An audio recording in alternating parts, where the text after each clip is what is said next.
Dr. K. Ponmoli, Minister, Higher Education and Pro-Chancellor of this university, Professor V. Kamakoti, the Chief Guest, the Director of Indian Institute of Technology, Madras, Professor K. Parthasarathy, Vice Chancellor, Tamil Nadu Open University, Dr. D. Karthikeyan, Principal Secretary to Government, Higher Education, Dr. K. Ratnakumar, Registrar of the University, Dr. M. Manivannan, Controller of Examinations, syndicate members, faculties and staff, my dear graduates, proud parents, distinguished invitees, ladies and gentlemen, அனைவருக்கும் வணக்கம்.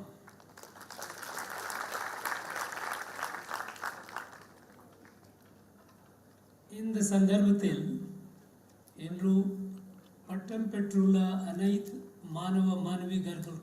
மாணவிகளுக்கும் என்னுடைய நல்ல வாழ்த்துக்கள் தெரிவித்துக் கொள்கிறேன். உங்களும் உங்கள் குடும்பத்தினருக்கும் மற்றும் உங்கள் நண்பர்களுக்கும் இந்த நாள் மகிழ்ச்சியான நாளாக அமைக்கிறது.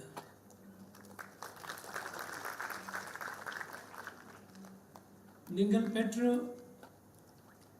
இந்த பட்டம் உங்களுடைய கடுமையான உழைப்பாலும் மற்றும் இறுதியாலும் கிடைக்க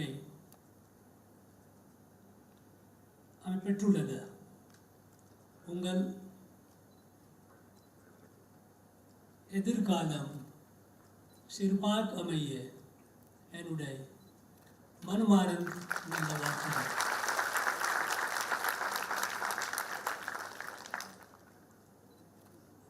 Friends, Tamil Nadu Open University in its nearly 2 decades of journey has made remarkable strides, and today you all recipients of your degrees and diploma are an example of it. My young friends, equipped with your degrees and diplomas, now you will be entering a new phase of your life. A phase in which you will be earning your living, you will be raising your families, and through your service, through your activities, you will help the society and the country. It's a very interesting time, and you have unprecedented opportunities before you. Experiment, be bold, move forward. Tamil Nadu Open University, in the course of its time, which is not too long, has expanded itself, its activities, several regional centers, learning support centers, expanded the disciplines, the courses, established new chairs. These are all a remarkable achievement. It is reaching out to our youth in the remote areas of the state. I'm glad I'm told that this university, unlike others, through its initiatives and prudent management, is financially better. It is sound, unlike many other universities where I have been, which keep looking up to government all the time. I'd like to congratulate the Vice Chancellor, Professor Parthasarathy, and his team, the faculties, syndicate members and all, for ensuring the university's continual progression.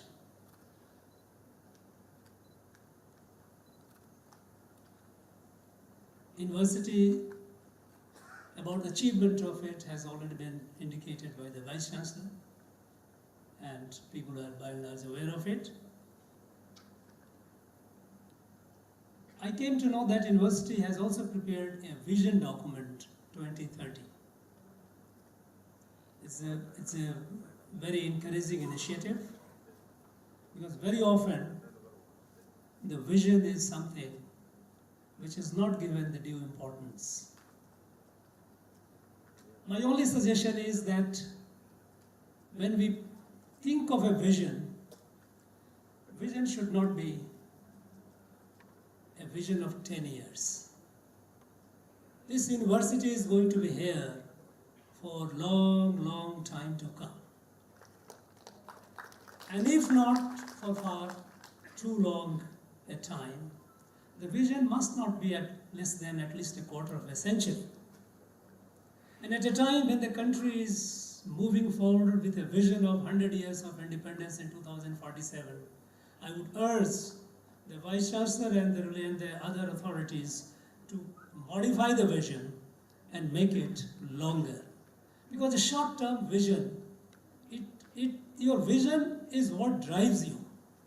And if your vision is short, your pace of growth, your pace of march forward also will get shorter. It can be milestones. The milestone can be 2024, 2025, 2030. But vision should be longer. That's my advice. The university has also set up very important chairs. Tiruvalluvar chair, Tati Periyar chair, Anna chair. Very good initiative. In this 75 years of independence, I would urge the Vice Chancellor to also set up a chair which is befitting for the celebration, the countrywide celebration of 75 years of independence. In the name of a person who was a great revolutionary, a great poet, a great person, a great visionary, Mahakavi Subramaniam Bharati.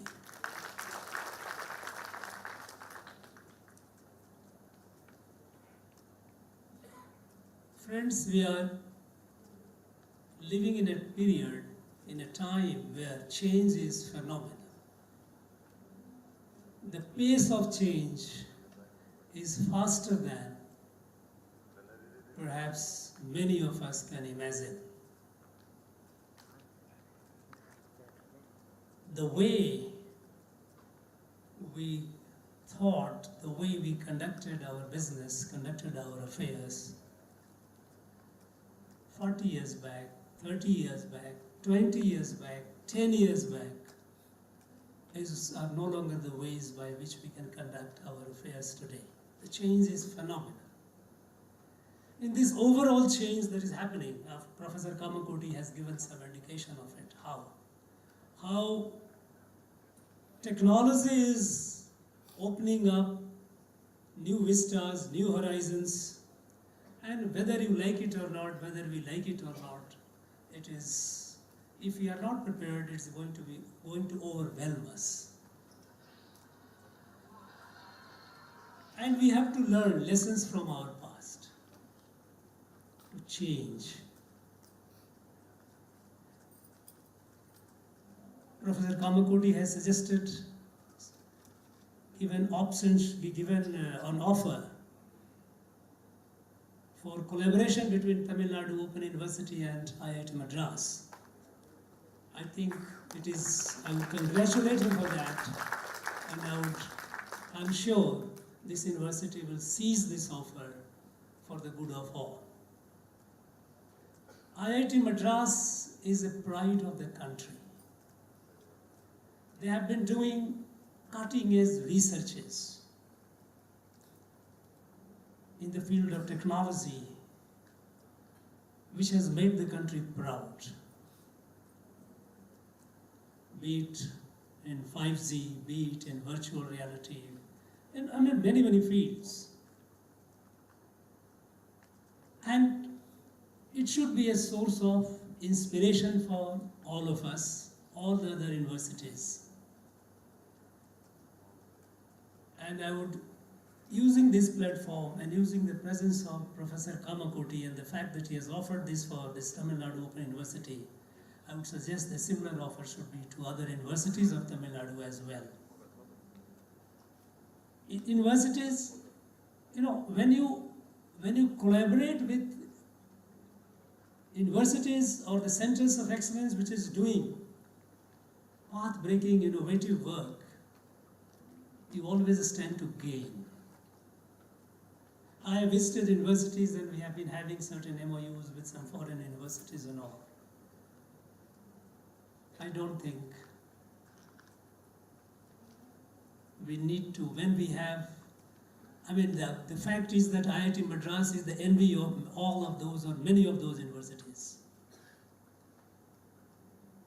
We should take full advantage of it. The change that is happening around is so fast that we need to seize it, seize this. There is saying that catch the bull by the horn. To catch the bull of change by the horn. And Tamil Nadu traditionally has been playing a sports of catching and riding the bull. Now I think it's time that we catch and ride the bull of change. And how do we do that?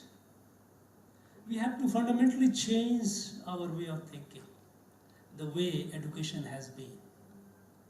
All these years, we have made significant progress. Progress in education, progress in other fields as well. But the pace of progress needs to improve. There are many countries which were way behind us. They have left us behind.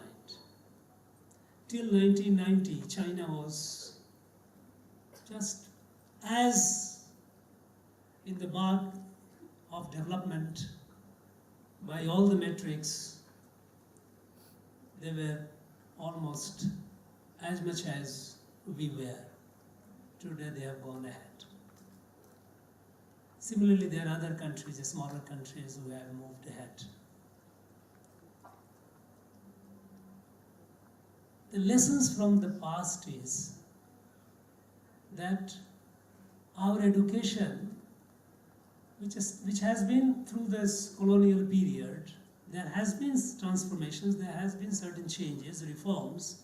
I would not like to say transformation, but there have been some reforms from time to time.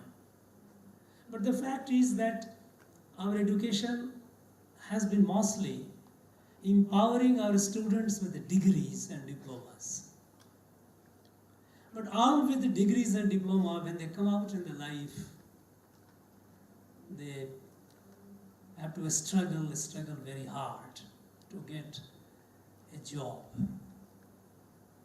Now this mode has to change.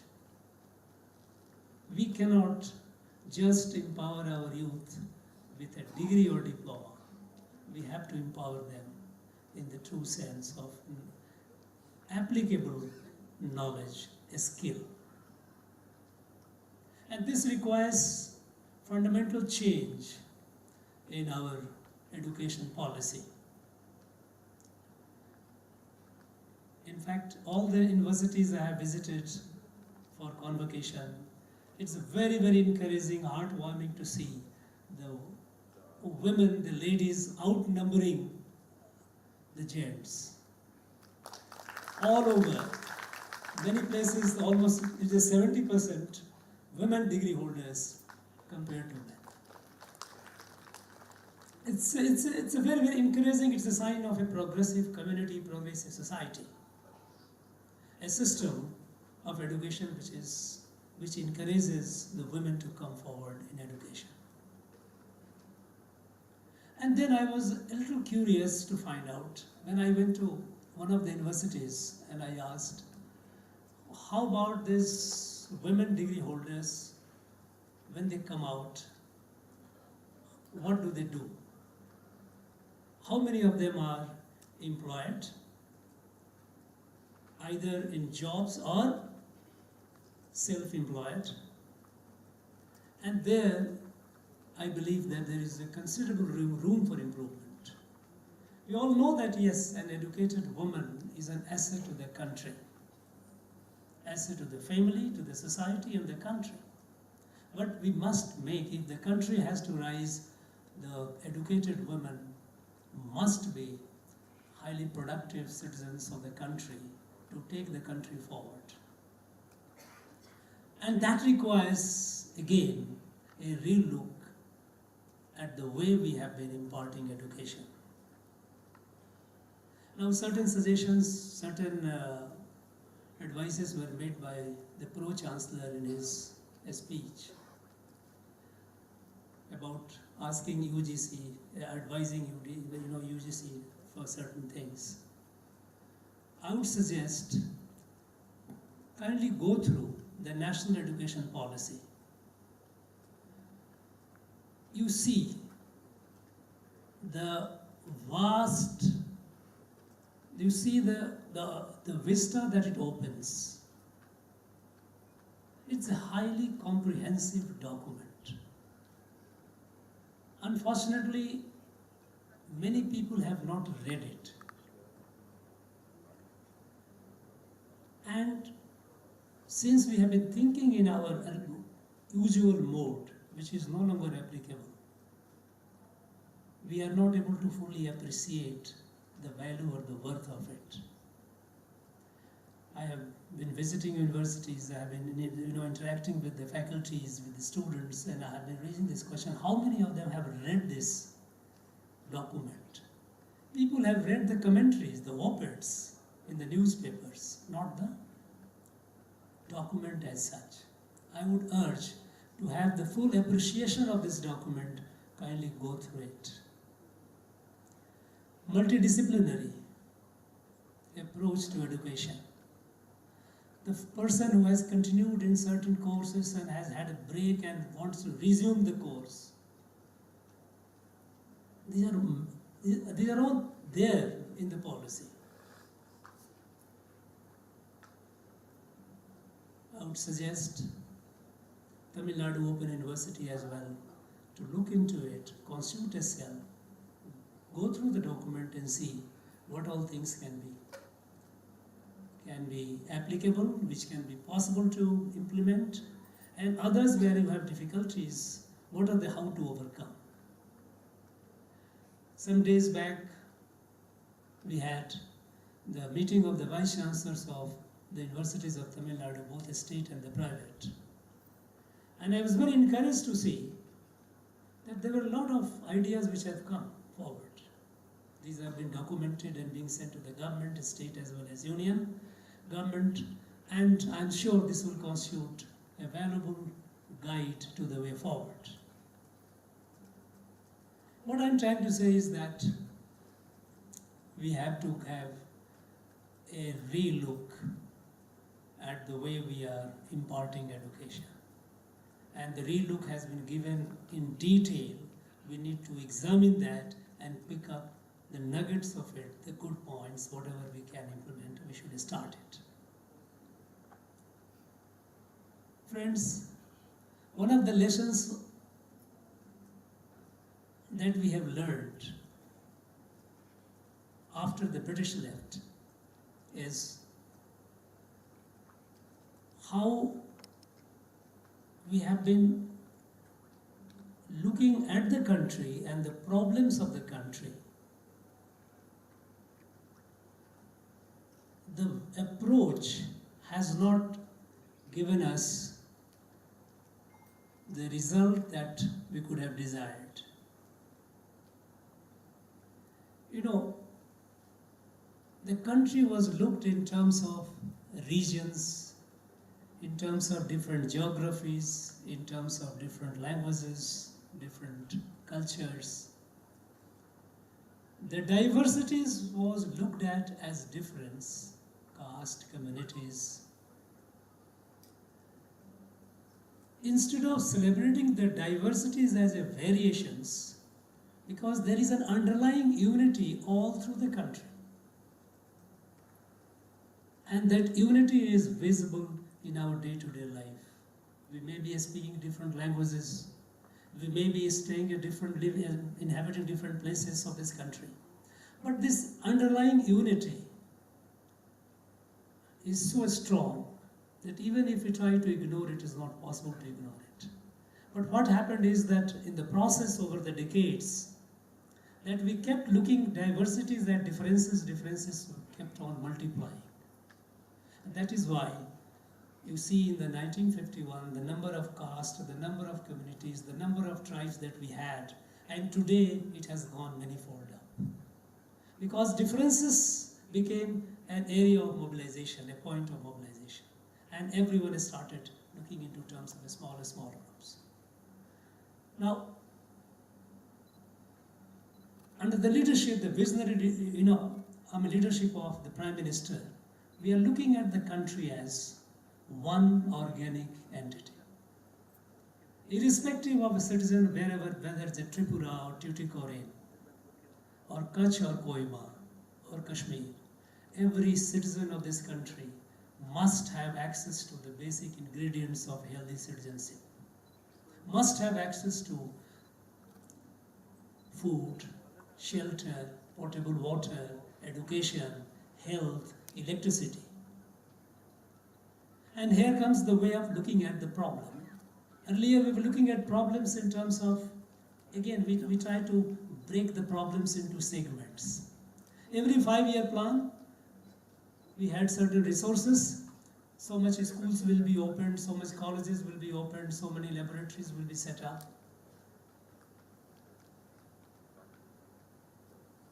Similarly for electricity, so many houses will be given the sort of electricity connections. So many villages will be electrified. Roads, so many kilometers of road will be built. As a result, we kept building roads, we kept building electricity, taking electricity, we kept building schools. We kept removing poverty.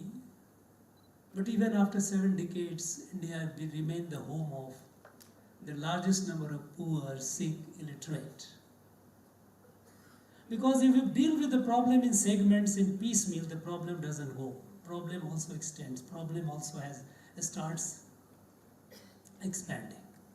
So the way is to look at the problem, address holistically and deal with it holistically. So today, the approach of the Union government is approach the problem, be it poverty, be it homelessness, be it education, be it health, be it potable water access, be it electricity, be it infrastructure, holistically. We have landmarks. We don't have 5-year plan. No, because when you have a 5-year plan is prepared. When the government comes, plan is prepared in a hurry. First year goes in making the plan, 3 years implementation. And then by the time election year comes, again the priority changes. And the problem comes back, problem remains. Now we have been looking at the whole approach, it changed. Looking at the country and looking at the problems of the country. Looking at the country as a one organic family and looking at the problems of the country, each problem comprehensively deal with the problem. If poverty has to be dealt with, it has to be dealt with. Homelessness has to be dealt with. We have decided by 2025, 190 million houses will be built. It will be built. Electricity to be taken to every house. It will be taken to every house. It is being done. Comprehensively deal with the problem, comprehensively, not in piecemeal. This fundamental change is to be appreciated. And with this change, we see the result on the ground. Today, our country is aspirational. Till some years back, we used to be counted into a third world country. Today, India is leader. The world looks upon India with certain expectations. Expectations of providing leadership. The way we dealt with the pandemic.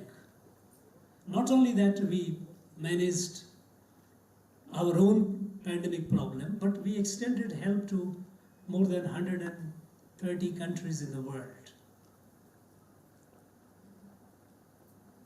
be it climate.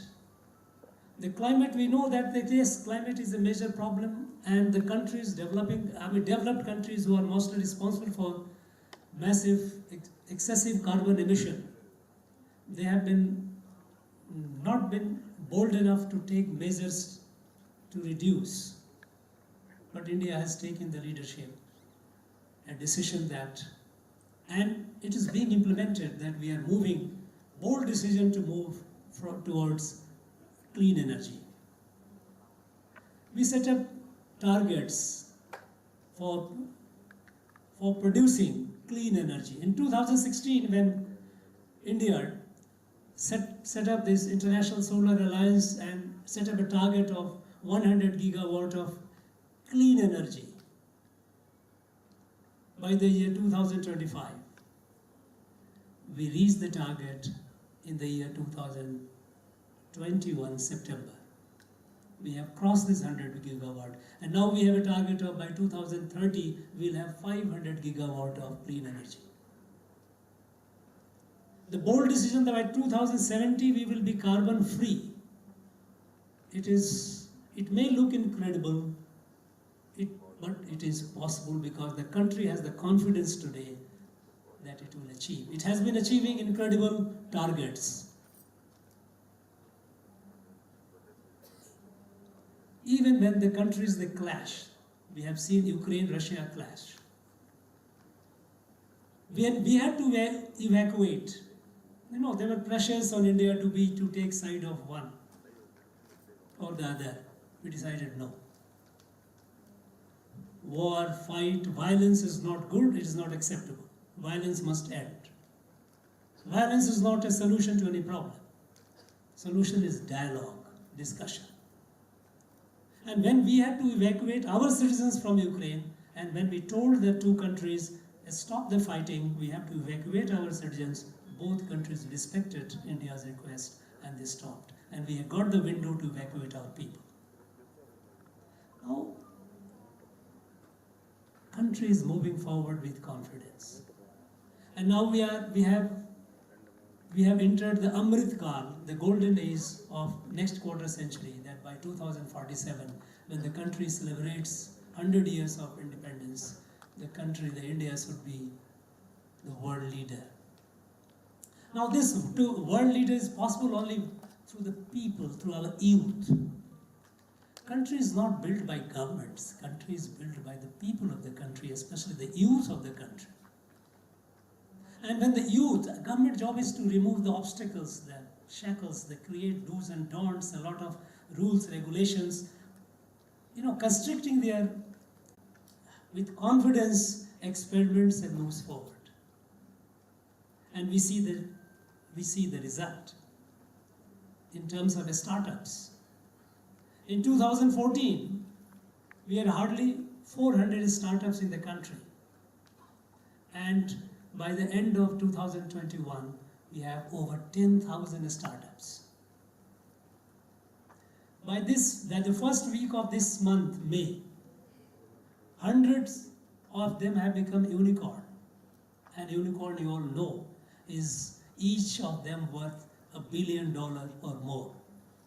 This is happening because of our youths, our young men and women who are bold enough to experiment, fail, experiment again, move forward,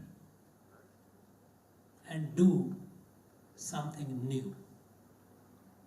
Now this confidence, over 10,000, from 400 to over 10,000, this number itself is so promising, is so encouraging. We are today in the top 3 countries of the world in terms of a startup. We were nowhere before. Now this confidence in the youth is to be strengthened, and that is where I would like to urge all of you, those who have got their degrees and diploma today, that when you are entering the real life of where you will be earning your livelihood, while some of you would be going for the jobs in the government or in the companies. Government, of course, cannot give too many jobs. Every government has its own limitations. of entrepreneurship, and especially the women. For the women entrepreneurship, there are a number of opportunities, a number of schemes. You know what? What actually what are the elements of an entrepreneurship? First thing, if you have decided to do something, then it is the know-how. How to do it. If you want to set up a startup in something, in some areas, how do we do it? The know-how. Second is capital. There will be initial requirement of capital for starting that. And third is motivation, determination. Now, for innovation in a startup, I would suggest you go on the internet, get in touch with Niti Aayog, and you will get to know how much opportunities are there. And for women entrepreneurs, all the more.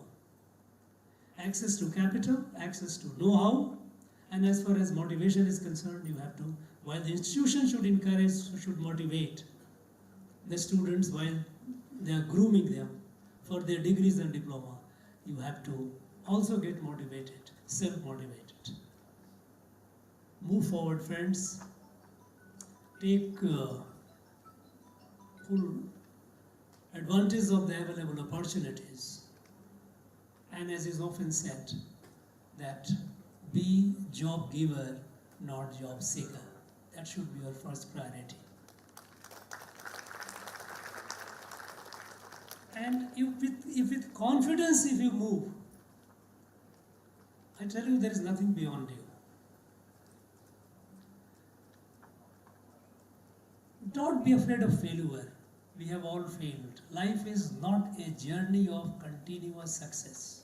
Everyone has failed. But those who have succeeded, they have not, the only difference is they have not allowed their failure to daunt them, to intimidate them from moving forward. Failure, in fact, is a lesson in life. When you fail, you have learned something from your experiment, and you must have the will to bounce back. And those who have the will to bounce back, they have bounced back. So it is all within you. I am reminded of a saying of our great Tiruvalluvar, is Kural 666, which says, Eniya, Eniyang, Ediva, Eniyar, Tiniyar Peren. If you have a determination, if you decide something and move forward with resolution, things will fall in place. You will achieve it. My friends, wish you all the best. Thank you very much.